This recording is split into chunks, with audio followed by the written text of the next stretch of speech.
বড়সড় দুর্ঘটনার হাত থেকে রক্ষা পেলেন আইএসএফ বিধায়ক নওশাদ সিদ্দিকী। জানা গিয়েছে শুক্রবার রাতে কলকাতা থেকে বাড়ি ফেরার সময় ডোমজুর অঙ্কুরহাটি চেকপোস্টের কাছে সিগন্যালে তার গাড়ি দাঁড়িয়েছিল। সেই সময় বাঁ দিক থেকে একটি ট্রাক বিধায়কের গাড়িকে ধাক্কা মারে। ধাক্কার তীব্রতা এতটাই বেশি ছিল যে গাড়ির সামনের দিকে একটি চাকা ফেটে যায়।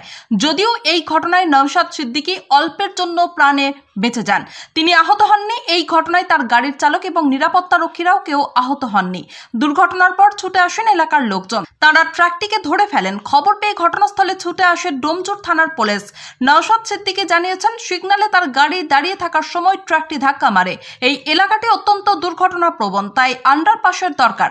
তবে এই ঘটনার পিছনে অন্য কোনো উদ্দেশ্য রয়েছে কিনা সেই ব্যাপারে তিনি মন্তব্য করতে অস্বীকার করেছেন। এটা কিভাবে দেখছেন? এখানে অবশ্যই ফ্লাইওভার হওয়া দরকার, কারণ যে জ্যামটা এখানটা লাগে, মানে আমার তো আগে ছোটের উপর দিয়ে হয়েছে, আমার জায়গায় বাইক, চার চাকার জায়গায় বাইক থাকলে এখন স্পট ডেট হতো। আর এই আশপাশটায় এই ধরনের অনেক দুর্ঘটনা ঘটেছে। ফ্লাইওভার খুবই দরকার, কারণ এখান থেকে হাওড়া জেলার ডুমজুর, মুন্সিরহাট, ইভেন আমাদের হুগলি জেলার যাওয়ার একটা পথ হচ্ছে এদিকটা। বাইক নিয়ে প্রচুর মানুষ কলকাতা থেকে যাতায়াত করে, তাদেরও অনেক সমস্যা। তাহলে আপনি এখন যাবেন কিভাবে? আমার অন্য গাড়ি আসছে, গাড়িতে করে যাবো। তাহলে আজকে অভিযোগ করবেন? অভিযোগ এটাই যে আমার সম্ভবত হচ্ছে মদ্যপান করে গাড়ি চালাচ্ছিল। এইগুলোতে স্ট্রিক্ট হওয়া দরকার, কঠোর হওয়া দরকার, যে মদ্যপান করে কোন রকম গাড়ি চালালে তাকে ফাইন শুধু নয়, তার জরিমানা থেকে সাথে সাথে যেমন তাদের জেলের ব্যবস্থা করা হবে। কিন্তু এক্ষেত্রে আমি ভাই মেশিন দিয়ে চেক করে নিও মদ্যপান করে আসছিল কি ছিল। উল্লেখ্য, বছর দুয়েক আগেও কোনা এক্সপ্রেস ওয়ের গড়ফার কাছে তার গাড়ি দুর্ঘটনার কবলে পড়েছিল। সেইবারও তিনি অল্পের জন্য প্রাণে রক্ষা পেয়েছিলেন।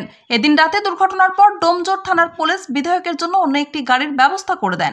সেই গাড়িতে চেপেই তিনি বাড়িতে ফেরেন। হাওড়া সিটি পুলিশের পক্ষ থেকে জানা গেছে, ট্রাকের চালককে আটক করা হয়েছে। ঘটনার তদন্ত শুরু করেছে পুলিশ।